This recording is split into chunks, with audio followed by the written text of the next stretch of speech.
अस्सलाम वालेकुम नाज़रीन, प्रोग्राम तारीख़ सां गुफ्तगू ऐं मां तव्हांजो मेज़बान ग़ुलाम नबी मोराई। नाज़रीन, हिन प्रोग्राम जे शुरू करण वक़्तु असां इन ॻाल्हि खे ज़हन में रखियो त दुनिया जा मुहक़िक़ ऐं ॼाणू इन ॻाल्हि ते मुतफ़िक़ आहिनि त तारीख़ जो मुतालियो इंसान खे बहादुर बनाए थो ऐं हालतुनि सां मुक़ाबले करण जी सघ पैदा करे थो। असांजो अॼु बि महिमान साईं मोबिल्ला शाह साहब। साईं अस्सलाम वालेकुम। जी बोल सको न त पॉलिटिकल पावर कीअं शेयर कजे मुख़्तलिफ़ सूबनि में पॉपुलेशन जे बुनियाद ते त हू मशरक़ी पाकिस्तान खे या ईस्ट बंगाल के ज़्यादा शेयर मिलणु घुरिजे न, पर पोइ इहो तय न पियो थी सघे ॻाल्हि। पोइ इहो पैरिटी वारी ॻाल्हि हुननि सां तय करण लाइ पोइ हे 4 सूबा जेके आहे वेस्ट पाकिस्तान वारा इहे मर्ज करे हिकिड़ा थी विया। पर पोइ साॻी ॻाल्हि थी, सेंट्रलाइज़ेशन ज़्यादा थी वई। लाहौर जी कैपिटल ऐं कैबिनेट यूनिट में लाहौर, वेस्ट पाकिस्तान जो कैपिटल लाहौर में लाहौर थियो न। हाणे उहो सॼे हेॾे मुल्क खे ऐं जेकॾहिं तव्हां पावर डिस्पर्स नथा कयो, डिसीशन मेकिंग सेंट्रलाइज़ था कयो त बेतहाशा मसाइल थींदा। केरु माण्हू एतिरो पहुचे त पोइ खारान खां या मकरान खां बि थियूं न। ॾिसो न सही, पॉइंट रुगो इहा न आहे, पॉइंट रुगो इहा न आहे जेका साईं जन चवनि था त एतिरनि इलाइक़नि खां ईंदो। पर जेकॾहिं मूंखे मुंहिंजे दिमाग़ में ई फतूर आहे ऐं मूंखे नाइंसाफ़ी करणी आहे त सिंधियुनि खे जॉब्स कोन मिलंदा, बलोचनि खे जॉब्स कोन मिलंदा, पठान खे जॉब कोन मिलंदा, वञ दौर में पंजाबी ख़ुशहाल थींदा विया। तो एक्चुअली जेको हुयो रीज़न हुननि जो पंहिंजे पाण खे आबाद, पंजाब खे आबाद करणु। सेंट्रलाइज़ थियण में त डिसीशन मेकिंग पॉलिटिकल पावर कंहिंखे केतिरो मिलणु घुरिजे, इकनॉमिक पावर कंहिंखे केतिरो मिलणु घुरिजे, पोइ फ़ैसिलो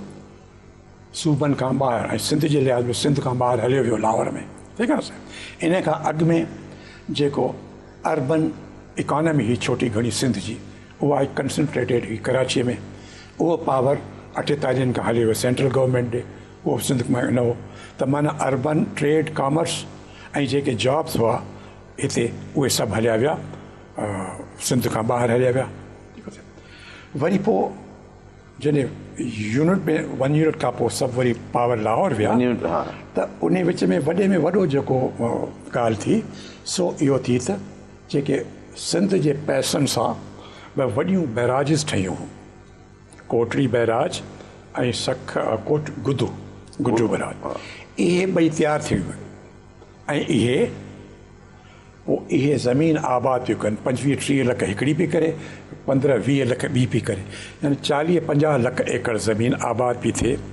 पर इन्हनि जो फ़ैसिलो जेको हो सो सिंध हुकूमत जे वस में कोन हो, इहो लाहौर पियो फ़ैसिलो करे। उन में बि जेको सिंध जे माण्हू पंजाबिन खे ॾिनी वई, सिंध जे माण्हुनि खे जेके माण्हू हितां जे माण्हू जिन जे पैसे सां इहो सिंध जे माण्हुनि जे पैसे सां भई बैराजूं ठहियूं ऐं पर उहो फ़ाइदे ॾियण वक़्तु उहे हुननि खे ज़मीन ओतिरी न मिली ऐं लाहौर हुकूमत पंहिंजे तौर ते अलॻि माण्हुनि खे इहो ज़मीन हिकिड़ो इकनॉमिकली इहो हिते पंहिंजो रिज़ेंटमेंट जेका पैदा थी न 1 यूनिट जे ख़िलाफ़,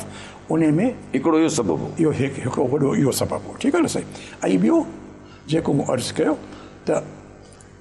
हिकु त पॉलिटिकल पावर कोन हुजे, हिकु या 2 वज़ीर या 3 हूंदा सिंध जा उते। हाणे त हेतिरी आदमशुमारी मां उहो उनजो वॾी कैबिनेट में हुनजो हूअं बि को असरु कोन पियो थिए। त एग्रीकल्चर इकॉनमी सिंध जी उहा फ़ैसिलो उते थियो ऐं ज़्यादातर ज़मीनूं ॿियनि ॾे हली वियूं। उन खां अॻु में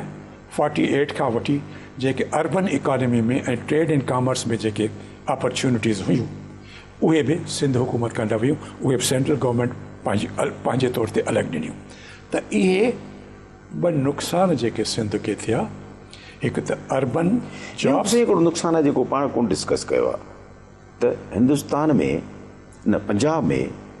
लैंड रिफॉर्म हिकिड़ो लैंड लॉ ठहियो जंहिं तहत जेके गिरवी थियल ज़मीनूं हुयूं उहे पंहिंजे आबादगारनि खे या मालिकनि खे वापसि ॾिनी वयूं। सिंध में कानून पास थियो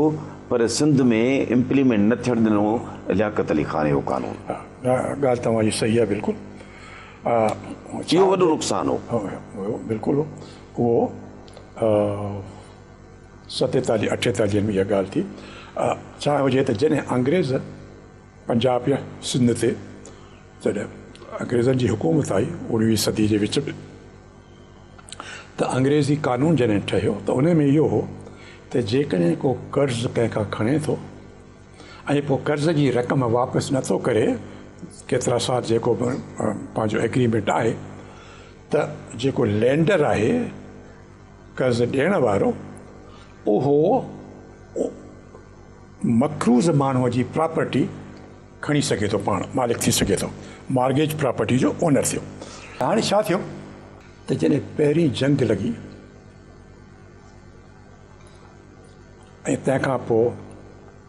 सेकेंड वर्ल्ड वॉर जो अञा थोरो ई असरु थियो हो, त इकनॉमिक डिप्रेशन्स इंडिया में बि हुयो, सिंध में बि ॾाढो अची वियो। त घणनि माण्हुनि जी ज़मीन, जेके सिंधी ज़मींदार या नंढा या वॾा हुआ, उन्हनि पंहिंजूं ज़मीनूं गिरवी रखियूं, कर्ज़ कुझु हालात कवर करण लाइ उन्हनि कर्ज़ वरिता। ऐं उहे 1843 में जेको अंग्रेज़ हुकूमत शुरू थी 1947 ताईं, इन विच में इहो लैंड ट्रांसफ़र एतिरी थींदी वई ब्रिटिश कानून जे तहत त 47 ताईं क़रीबन 40% सिंध जी एग्रीकल्चर लैंड जेके मनी लैंडर्स हुया, उहे ज़्यादातर हिंदू हुआ, उन्हनि जी मिल्कियत हली वई। हाणे इन क़िस्म जी सूरत हाल पंजाब में बि हुई, पर पंजाब सूबो हुयो ऐं 1900 में हुननि पंजाब असेंबलीअ हिकिड़ो कानून पास कयो, असेंबली बिल पास कयो, ऐं अंग्रेज़ गवर्नर हुयो, उन अंग्रेज़ वायसरॉय जी मंज़ूरी सां पोइ उन ते दस्तख़त करे उनखे कानून कयो त उहे जेकी ज़मीनूं जेके पंजाबी मुस्लमाननि खां गिरवी रखियूं हुयूं,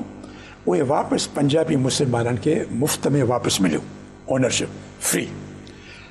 आर्ग्यूमेंट इहो हो त जेके मनी लैंडर्स हुआ, उन्हनि इन विच में एतिरा पंहिंजो पैसनि जो ॿीणो या टीणो फ़ाइदो वठी छॾियो आहे, ऐं हाणे इन सूरत हाल खे जेकॾहिं रखियोसीं त पोइ सोशल प्रॉब्लम्स पैदा थींदा, लॉ एंड ऑर्डर इशू थींदा, पोइ उन जे करे सुकून ऐं अमन जे लाइ उहो हुननि खे वापसि कयो। मनी लैंडर्स खे चओ था उहे चोथों पंजूणो फ़ाइदो वठी चुको आहे। साॻी सूरत हाल सिंध में, छाकाणि जो 1900 में सिंध सूबो न हो, उनखे अहिड़ो कानून पास हिते न थी सघियो। बॉम्बे जो सूबो उते न थियो, सिंध सूबो न हुयो। पोइ जॾहिं सिंध सूबो ठहियो 37 में, त उन्हनि ॿियनि कमनि सां खां पोइ नेठि हिन ॻाल्हि ते 45 46 में इन ॻाल्हि ते अची पहुता। ऐं पोइ सिंधी हिंदू जेके MP हुआ ऐं सिंधी मुस्लमान, ॿिन्ही जे मुतफ़िक़ राय सां सिंध लैंड एलिडेशन बिल 1947 में सिंध असेंबलीअ पास कयो, साॻी तरह जहिड़ो पंजाब में थियो। त पंजाब में 1900 में थियो, 1900 में थियो। सिंध छाकाणि जो सूबो कोन हो, त सिंध में हाणे 1947 में अची थियो। त इहो हिंदू बि इन में शामिल आहे, मुस्लमान बि, त जेकी ज़मीनूं इहा 40% एग्रीकल्चर लैंड हुई, त इहा हाणे मनी लैंडर्स इन 100 साल में इलाही दफ़ा फ़ाइदो वठी चुका आहिनि उन ज़मीन जो। हाणे इहा वापसि ॾिनी मुस्लमाननि खे पर फ्री मुफ़्त में ॾिनी वञे। ठीकु, साॻे पंजाब जे प्रिंसिपल ते, पर इहो कोन कयो वियो, छो त इहो पोइ मुहाजिरनि खे उहे ज़मीन ॾिनी वई। इहो पोइ सेंट्रल गवर्नमेंट आई न, सेंट्रल गवर्नमेंट जेका हुई लियाकत अली ख़ान जी हुकूमत जी न, सेंट्रल गवर्नमेंट प्राइम मिनिस्टर उन चयो त पोइ इन ते गवर्नर खे रोकियऊं, तूं दस्तख़त न कर। गवर्नर आहे सेंट्रल गवर्नमेंट जो नुमाइंदो, उन ते दस्तख़त न कई, उन करे इहो बिल एक्ट न थी सघियो ऐं बिल जो बिल रहिजी वियो। उहा एग्रीकल्चर लैंड पोइ इवैक्यू पूल में हली वई। ठीकु, नाज़रीन वठूं था हिकिड़ो वक़फ़ो, असां सां गॾु रहिजो।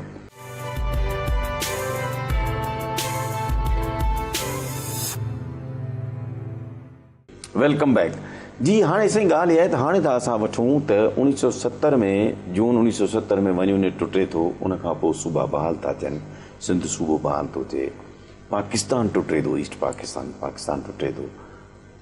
सिंध सूबो बहाल थो थिए। हिते हाणे नओं पाकिस्तान था असां सॼूं, उनखे अञा बि क़ाइद अज़म जो पाकिस्तान सां सॼूं, हालांकि पाकिस्तान जो क़ाइद अज़म त वियो टुटी, पर बहरहाल असां हिनखे बि क़ाइद अज़म जो पाकिस्तान सॼूं था। हाणे इहो पाकिस्तान 1971 खां पोइ जीअं मूव करे थो ऐं उन में असांजो इंट्रस्ट आहे, पॉइंट ऑफ इंट्रस्ट आहे सिंध खे छा मिलियो या सिंध खां छा फुरियो वियो या सिंध खे फ़ाइदो मिलियो या नुक़सानु थियो सिंधी माण्हू खे, उन ते ॻाल्हाईंदासीं। असां हाणे इहो कंटेम्पररी करंट इशूज़ बि आहिनि जेके माण्हुनि खे मुतासिर था कनि ऐं उन करे माण्हुनि वटि इन ॻाल्हि जी ज़्यादा अहमियत बि आहे छाकाणि जो रोज़मर्रा जी ज़िंदगी मुतासिर थी थिए। हाणे 70 खां पोइ जीअं सूबो ठहियो त हिकिड़ो इन ॻाल्हि खे ॾिसिजे त उहा जेको बेंच मार्क हो 1970 जो सिंध सूबो जॾहिं ठहियो त घणा डिसएडवांटेजिस अॻे ई हुया। डिसएडवांटेजिस कहिड़ा हुया? हिकिड़ो इहो हो त जेका अर्बन इकानमी हुई सिंध जी उहा ज़्यादातर कंसंट्रेटेड हुई हिकिड़े शहर में कराची में। उहा सिंध हुकूमत जे फ़ैसिले खां, डिसीशन मेकिंग खां, कानून खां उहा ॿाहिरि रही हुई। ॿियो जीअं अॻाड़ो अर्ज़ु कयोसीं त एग्रीकल्चर इकानमी जेका हुई, ख़ासि तौर जेका बैराज लैंड्स हुयूं, उहे बि जेको 15 साल जो अरसो थियो वञी रुटियो 55 खां 1970 ताईं, इन विच में कोटरी बैराज ऐं गुडू बैराज जूं ज़मीनूं आबादी जे लाइक़ु अची वियूं, छाकाणि उहे ॿई बैराजिस उहे ॿई सिंध जे पैसनि सां तयारु थियूं, पर फ़ैसिले करण वक़्तु सिंध सूबो कोन हुयो। त लाहौर में बि उहो सिंधियुनि खे उहो फ़ैसिले मां एतिरी ज़मीन एग्रीकल्चर न मिली। हाणे जॾहिं 70 में सूबो आयो सिंध जो, इहे बि हुननि खे उहा पोज़ीशन मिली त सिंध सूबे में अर्बन इकानमी हुननि जे हथ खां ॿाहिरि निकितल हुई। एग्रीकल्चर इकानमी जेका हुई उन में बि कंहिं हिसे ते उहा हुननि जो हुयो, को हिसो जेको हो सो उहो हुननि जे फ़ैसिले खां सवाइ अॻे ई ॾिनो वियो हो। सो इन्हनि डिसएडवांटेजिस खां सिंध हुकूमत 70 जी शुरू थी। कुझु हुननि जा बि के चङा फ़ैसिला कयो, के हुननि बि जल्दबाज़ी करे के फ़ैसिला कया सोचे सम्झण खां सवाइ। ऐं ॿियो हाणे जेको पावर स्ट्रक्चर हाणे चेंज पियो थिए, हिकिड़ो पॉलिटिकल ऐं इकनॉमिक पावर हाणे चेंज पियो थिए। मूं अर्ज़ु कयो जॾहिं 18वीं सदीअ में 18वीं सदीअ जे विच में जॾहिं अहमद शाह अब्दाली आयो त पॉलिटिकल पावर चेंज थियो, सिंध जी पॉलिटिकल वीकनेसिस थी वई, इकनॉमिक वीकनेसिस शुरू थी वियूं। वरी पोइ विच में को अहिड़ो मौक़ो न आयो एतिरो अंटिल वी कम टू 1970। त हाणे इहो फीलिंग हुई त हाणे जेके पॉलिटिकल या कल्चरल या लिंग्विस्टिक या इकोनॉमिक या एम्प्लॉयमेंट वाइज़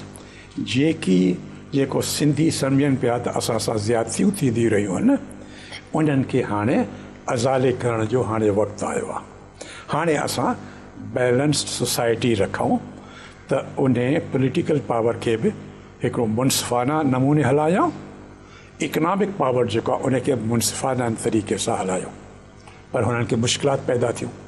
छाकाणि जो जेको वेस्टेड इंट्रस्ट ऑलरेडी वजूद में अची चुका हुआ,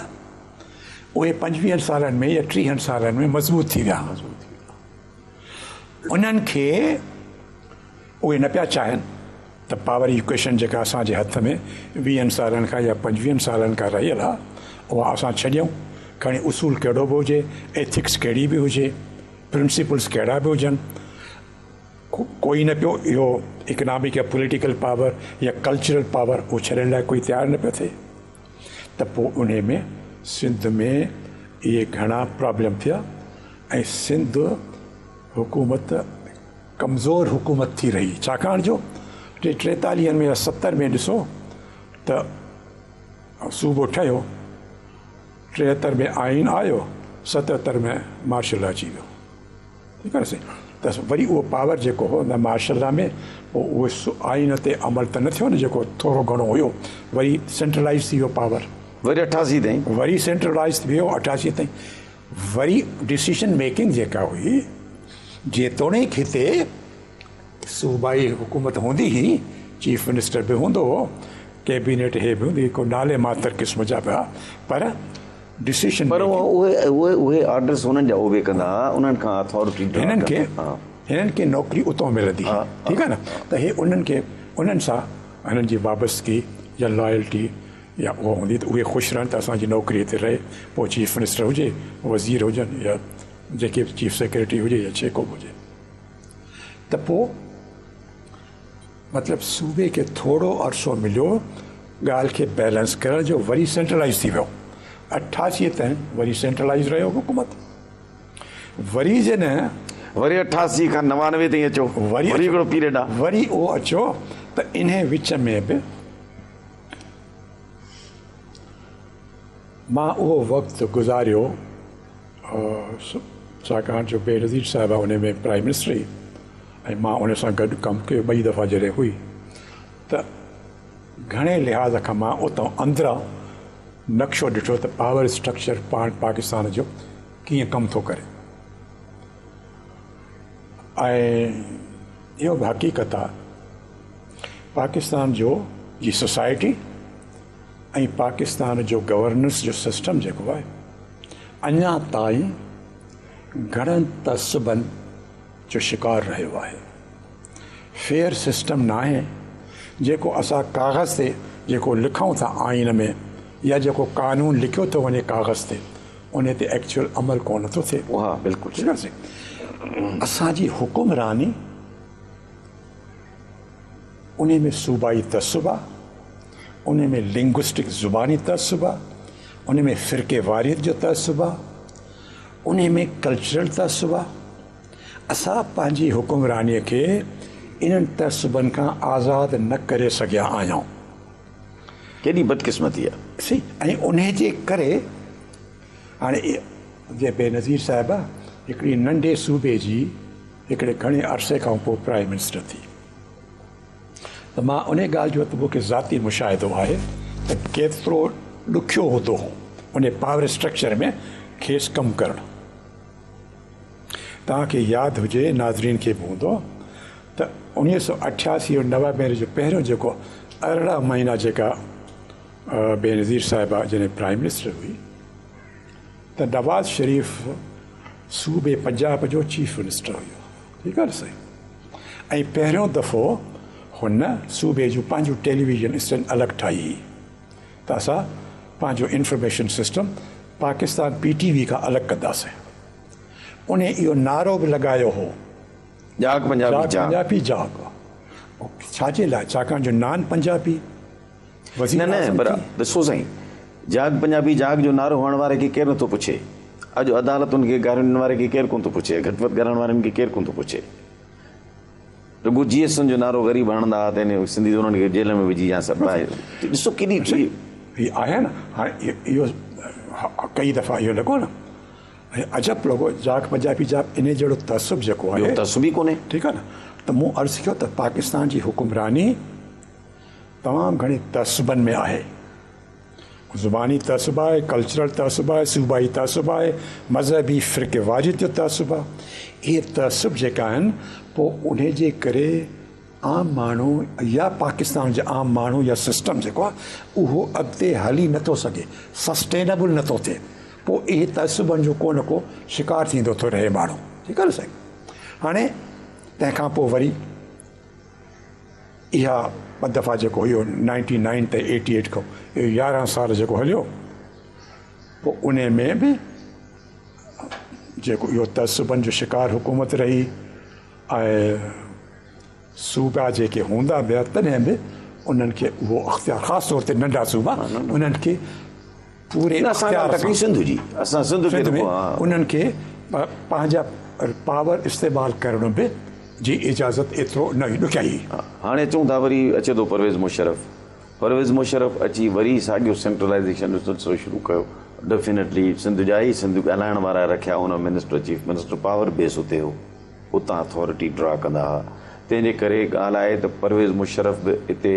सिंध खे ख़ासि तौर ते जेको इंटरफेरेंस हुनजो हूंदो हो हिकिड़े तबिके ते उन बि वॾो नुक़सानु ॾिनो सूबे खे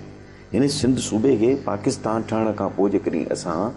क्रिटिकली इवेल्यूएट कंदासीं त पाकिस्तान ठाहिण वारो बि सिंध आहे ऐं पाकिस्तान सिंध खे आख़िर मिलियो छा इहा ॻाल्हि Return. तव्हांजी इहा ॻाल्हि बिल्कुलु तव्हांजी सही आहे घणनि खे इहो महसूसु थो थिए हाणे परवेज़ मुशर्रफ जी जंहिं ॻाल्हि था कयूं त आयासीं 88 खां 99 ते आयासीं 99 में परवेज़ मुशर्रफ पंहिंजो मार्शल लॉ लॻायो ऐं ईंदड़ 9 साल उहो पंहिंजो उहा हुकूमत कंदो रहियो सेंट्रलाइज़ हुकूमत थी वई वरी ऐं वरी उन जो वरी ख़ासि धकु जेको आहे वरी बि सिंध हुकूमत ते ज़्यादा पियो ठीकु आहे साईं ऐं सिंध सिंध सूबे ते पियो साईं सिंध सूबे ते ज़्यादा पियो ऐं उहो हिकिड़ी ॻाल्हि मसइलनि जेकॾहिं माण्हू मिसाल ॾे त उन मां ख़बर पइजी वेंदी परवेज़ मुशर्रफ साहब पंहिंजे हुकूमत जे ॾींहंनि में एडमिनिस्ट्रेटिवली एॾियूं चेंजिस आंदियूं ऐं हुन पोइ डिवोल्यूशन ऑफ पावर जो हिकिड़ो लोकल गवर्नमेंट जो सिस्टम ईजाद कयो उहो लोकल गवर्नमेंट सिस्टम जेको हुन पाकिस्तान में इंट्रोड्यूस कयो उहो बाक़ी 3 सूबा जेके हुआ पंजाब नॉर्थ वेस्ट फ्रंटियर ऐं बलोचिस्तान उहो अलॻि हुयो सिंध में जेको हुयो उहो अलॻि हो हिकु त उन मां ई लॻो त हिन माण्हूअ जा सिंध में मफ़ादात या जेको तसुब ॿिए क़िस्म जो थो नज़र अचे ठीकु आहे न हाणे हिते छा थियो त ॿियनि जाइनि ते एडमिनिस्ट्रेटिवली डिवीजन्स ऐं डिस्ट्रिक्ट्स खे हिते ख़तमु कयो वियो जेका पोज़ीशन हूंदी डिवीजन्स ख़तमु कयूं वियूं ऐं जेको कोऑर्डिनेशन जेको डिप्टी कमिश्नर जो रोल हूंदो हो त महकमनि खे गॾु करे उहो ज़िले नाज़िम ठही छॾियो। उहो ख़तमु करे वियो डिस्ट्रीब्यूट कयो वियो पावर डिवीजन लेवल ख़तमु कई वई ऐं कराचीअ में ऐं ॿिया डिस्ट्रिक्ट बि ठाहिया विया के नंढा के वॾा ऐं कराचीअ में जेको ख़ासि तौर ते थी उहो ई जेको 1948 खां पोइ सिस्टम जेको आहे न त डायरेक्टली कराची जेका ई 48 खां वठी सेंट्रल गवर्नमेंट सां डायरेक्टली हूंदी त उन जो economic trade finance industrial job opportunities उते वाबस्ता हूंदियूं हुयूं ठीकु आहे न साईं हाणे परवेज़ मुशर्रफ बि कमिश्नर ख़तमु कई ऐं लोकल गवर्नमेंट ऐं म्यूनिसिपल नाज़िम खे एॾो पावर कई त जेको डायरेक्टली फेडरल गवर्नमेंट सां हुजे सूबे जी काई हैसियत कोन रही लोकल गवर्नमेंट में साईं वठूं वक़फ़ो को नाज़रीन वठूं था हिकिड़ो वक़फ़ो मिलूं था वक़फ़े खां पोइ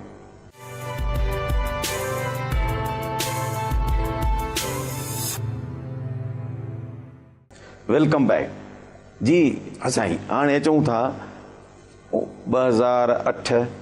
बीबी बेनज़ीर साहिबा जो शहीद थियणु जमहूरियत जो बहाल थियणु ऐं अॼु ताईं जेकी 2 हुकूमतूं आयूं आहिनि हिकिड़ी पीपुल्स पार्टी जो दौरु मुकमिल कयो 5 साल ऐं हीअ बि 5 साल पूरा करण ते आहे हिन 10 सालनि खे कीअं था ॾिसो ऐं जंहिंमें इहे 10 ई साल सिंध में पीपुल्स पार्टी जी हुकूमत रही आहे अच्छा हिकिड़ो मिसाल वठो उन मां घणियूं ॻाल्हियूं ज़ाहिर थी वेंदियूं ऐं फैक्ट्स असीं थ्रू आउट जेका ॻाल्हि कंदा रहिया आहियूं कोशिशि इहा कयूं हिस्टोरिकल फैक्ट्स या रिकॉर्ड जे बुनियाद ते सॼी गुफ़्तगू जेका असांजो हीअ सेशन्स हलिया आहिनि उहे रिकॉर्ड जी बुनियाद ते आहिनि सभु हक़ीक़तूं आहिनि जेके कई दफ़ा कंफर्म कयूं वञनि थियूं रिकॉर्ड सां हाणे इहा ॻाल्हि जेका चओ 2008 खां शुरू कई ऐं 2018 हिकिड़ी ॻाल्हि वठूं था त उन जा फैक्ट्स एंड फिगर्स आहिनि उन मां ख़बर पवंदी त सिंध हुकूमत सिंध जे माण्हुनि जे लाइ केतिरे क़दुरु इकनॉमिक एम्पावरमेंट या पॉलिटिकल एम्पावरमेंट या सोशल ऐं कल्चरल एम्पावरमेंट इहे जेके हुकूमत जा फ़र्ज़ आहिनि उहे केतिरे क़दुरु उहे पूरा करे डिलीवर कया आहिनि हाणे हे जेको साल हले थो 2017-18 इन में सिंध जी डेवलपमेंट बजट आहे मूं चेक जेको कयो 274 अरब रुपया डेवलपमेंट बजट आहे सिंध जी वरी जे साल में पोइ ते वञी ॾिसो त वरी 250 अरब 230 अरब 220 अरब वरी 180 अरब 140 अरब 120 अरब यानी इन 10 साल 2008 खां 2018 ताईं जेकॾहिं जमा कंदो त कुल 2000 अरब खां ज़्यादा पैसा डेवलपमेंट जे नाले में ख़र्च कया विया आहिनि सिंध में इहो बजट फिगर्स आहिनि 2000 billion rupees in the name of development हाणे ॿिए तरफ़ खां वरी सिंध जी सूरत हाल खे ॾिसूं उहे वरी फैक्ट्स एंड फिगर पोइ माण्हू नतीजो कढी सघे थो हिन वक़्तु रूरल सिंध में जेको इंडिपेंडेंट असेसमेंट ॿुधाइनि था उन में आहे त 75% आबादी रूरल सिंध जी $2 a डे खां घटि आहे, यानी गुरबत जी लकीर खां हेठि आहे। 75% बहिराड़ी सिंध जी बहिराड़ी सिंध जी बहिराड़ी रूरल आबादी 75% खां माण्हू जेके आहिनि उहे गुरबत जी लकीर खां हेठि आहिनि, यानी हुननि खे $2 ॾींहं खां वधीक जेको इंटरनेशनल स्टैंडर्ड आहे उन खां घटि था आमदनी कमाइनि। $200 $2 माना $200। ऐं उहे जेके 75% आहिनि उन्हनि में वरी 40% अहिड़ा आहिनि जंहिंखे एब्जेक्ट या अक्यूट पॉवर्टी आहे, मतिलबु त उन्हनि खे सुभाणे जी पक कान्हे त सुभाणे रोज़ी कीअं ईंदी, जेसि ताईं भॼ डुक नथा कयूं। अॼु था कयूं त सुभाणे जी ख़बर न आहे, सुभाणे था कयूं त परीहं जी ख़बर न आहे। Insecurity of source of living. 40% माण्हू रूरल सिंध जा अक्यूट पॉवर्टीअ में आहिनि, अर्बन सिंध जा 10% माण्हू अक्यूट पॉवर्टीअ में आहिनि। हाणे हे थियो पॉवर्टी जी लेवल। एम्प्लॉयमेंट जे लिहाज़ खां 40% जेके एम्प्लॉयमेंट एज जे क़ाबिल माण्हू आहिनि, 40% of people of Sindh have no employment. ॿियो जेको अंग अखर उहो बि वरी रिकॉर्ड में थो अचे त लिटरेसी, हाणे तव्हांजो तालीम सां ज़्यादा ताल्लुक़ु रखियो आहे, तव्हांखे ख़बर आहे रूरल एरियाज़ में 50% खां वधीक माण्हू, औरतूं त अञा बि वधीक, उहे लिटरेसी में हेठि न आहिनि, अनपढ़ियल आहिनि। ठीकु आहे, मुंहिंजे ख़्याल सां इहा फिगर तमामु ग़लति आहे। बहिराड़ी में 70% खां वधीक माण्हू ठीकु आहे, इलिटरेट आहिनि, कंप्लीट इलिटरेट आहिनि। मां चवां पियो 25 खां तव्हांखे मां 50% खां वधीक पियो कयां, हलो 75 तव्हां अखीर इहे इलिटरेसी आहे। ठीकु आहे साईं। यूनेस्को जी जेका डेटा आहे फिगर्स, उन में दुनिया जे 200 मुल्कनि में पाकिस्तान जहालत जे लिहाज़ खां, इलिटरेसी जे लिहाज़ खां 160 नंबर ते हेठि आहे, बॉटम में आहे। Out of 192 school, 192 countries. हा, ऐं सिंध पाकिस्तान जी एवरेज खां अञा 2 क़दम हेठि आहे। ठीकु आहे साईं। अच्छा, वरी सिहत ते अचूं, पीअण जे पाणी ते अचूं, सिहत ते अचूं। सिहत ते अचो, वाहिद सूबो आहे जंहिंमें वाटर कमीशन ठही आहे, जिन जो कमु इहो आहे, ॾिसनि पिया वञी ऐं रोज़ानो वाटर कमीशन जो चेयरमैन जस्टिस आहे रिटायर्ड हानी साहब, मुस्लिम हानी साहब वञे थो, मीडिया में अचे थो, जिते पीअण जो पाणी पीअण जे लाइक़ु न आहे। हाणे छा आहे, चाइल्ड मॉर्टेलिटी ॿारनि जो 5 साल खां घटि अरसे जा दुनिया में पाकिस्तान में चाइल्ड मॉर्टेलिटी, ऐं जेके पाकिस्तान जो फिगर्स आहिनि उहे सिंध जो अञा थोरो ख़राबु आहिनि, वधीक ख़राबु। त दुनिया जे जेके ख़राब में ख़राब मुल्क आहिनि जिते चाइल्ड मॉर्टेलिटी आहे, उसे सिंध ऐं पाकिस्तान, सिंध जो वॾो, उन में इलाही चाइल्ड मॉर्टेलिटी थिए थी। हाणे अनएम्प्लॉयमेंट 40% आहे, इलिटरेसी 50-60-70% रूरल एरिया में आहे, 75% माण्हू ग़रीब आहिनि, 40% माण्हुनि खे ख़बर न आहे त सुभाणे किथां पंहिंजो ईंदी। त इहे 2000 अरब रुपया जो काॾे विया ख़र्च थींदो न, इहे काॾे विया, इहे अंग अखर जेकॾहिं आहिनि, ऐं इहे तव्हांजा मुंहिंजा या कंहिं ॿिए जा न आहिनि, इहे इंटरनेशनल इदारा जेके आहिनि न, या यूनेस्को आहे या वर्ल्ड बैंक आहे या उन्हनि जा आहिनि न, त हीअ कंट्रास्ट जेका आहे। ऐं ॿियो ॾिसो त हीअ माण्हुनि खां एतिरो अलॻि थी विया आहिनि। अॼुकल्ह जेके ॾिसो MP MNA वज़ीर ॿिया त सिक्योरिटी जा 2-2 3-3 लेयर्स आहिनि, वञनि ई कोन था न साईं, माण्हुनि सां न ताल्लुक़ आहे, न वञनि था। ऐं एतिरा 40 पुलिस वारा, 60 पुलिस वारा, 20 पुलिस वारा, यानी उहे रखियल आहिनि एज़ अ बैरियर, त माण्हू पहुची बि न सघनि। त न माण्हुनि जी तव्हां मिलणु वेंदो, न माण्हुनि खे पहुचणु ॾींदो, न माण्हुनि जी ख़िदमत थींदी। हे अंग अखर ॿुधाइनि था 2000 अरब रुपया इन्हनि जे नाले में ख़र्चु थिया। ऐं माण्हुनि जी हालति इहा आहे, मिलणु माण्हुनि सां ॾाढो ॾुखियो आहे, त फ़ैसिले करण वारा हुननि जी माण्हू मिलनि। मां इलाही ॿिया मिसाल तव्हांखे ॿुधाए सघां थो, पर असीं वक़्त जे लिहाज़ सां कोशिशि था कयूं त जेकॾहिं ॻाल्हि ॾिसो त जॾहिं अंग्रेज़ हुकुमरान हूंदा उहे बि माण्हुनि खां एतिरो परे कोन पाण खे रखंदा हुआ ठीकु आहे न साईं ही 5 या 6 लेयर्स हुजनि बिटवीन पर साईं तव्हां भुटे साहिब जो दौरु ॾिसो ओपन कचहरियूं थींदियूं माण्हुनि सां तमामु वेझड़ाए पवंदी हुई हाणे जो सियासतदान तमामु घणो परे थी वियो आहे माण्हुनि खां त हिकु त माण्हुनि जी इक़्तिसादी नुक़सान थो थिए 2000 रुपया ख़र्च थिया डेवलपमेंट जे नाले में हेठियों हीअ हालत लॻी पई आहे माण्हुनि सां मिलणु ॾाढो ॾुखियो आहे हुकूमत वारनि जो उहे एतिरो पुलिस वारा लेयर्स न कनि था ऐं हालतूं इहे अहिड़ियूं थियूं लॻनि ऐं जेके अख़बार ऐं मीडिया में या सुप्रीम कोर्ट जे अदालतनि में जेके हलनि था केस नैब जे मामले नैब में उन्हनि मां थो लॻे शर्मसारी त रुॻो या त दौलत में जेके दुबई में दौलत आहे लंडन में दौलत आहे न्यूयॉर्क में दौलत आहे या ॿाहिरि आहे त अजब थो लॻे त जॾहिं अंग्रेज़ हुकुमरान त उहो फॉरेन कॉलोनियलिज़म हूंदो उहे त धारिया उहे त असां सां हमदर्दी न बि रखंदा पर उहा साॻी एक्सप्लॉइटेशन उन खां वधीक ठीकु आहे न साईं उन खां वधीक उहो एक्सप्लॉइटेशन जेकॾहिं हम मज़हब करे हम ज़ुबान करे हम वतन करे उहा ज़्यादा ॾुख जी ॻाल्हि थी इनखे नेटिव कॉलोनियलिज़म इनखे छा चवंदो इनखे नेटिव कॉलोनियलिज़म उहो थियो न माना फॉरेन कॉलोनियलिज़म हलियो वियो हा पर हाणे असांजा पंहिंजनि जी कॉलोनी आहे असां हाणे नेटिव असां कॉलोनियलिज़म पंहिंजनि जा ग़ुलाम आहियूं असां सभु महिरबानी तव्हांजी महिरबानी जेको माण्हुनि खे पसंदि ईंदो ऐं कुझु न कुझु हुनजे इंशाल्लाह नाज़रीन असां 5 प्रोग्राम तव्हांखे हिन सीरीज़ जा रिकॉर्ड करे ॿुधाया मुहबिला शाह साहब खे एतिरो नॉलेज आहे जो असां 10 प्रोग्राम कयूं आहे तॾहिं बि संदन नॉलेज कोन खुटियो आहे पर असां कोशिशि कई आहे त उन्हनि खे स्क्वीज़ करे अहिड़े नमूने तव्हां जे आॾो पेश कयूं जीअं वधि खां वधीक ॼाण तव्हां ते मिले तव्हांजी वॾी महिरबानी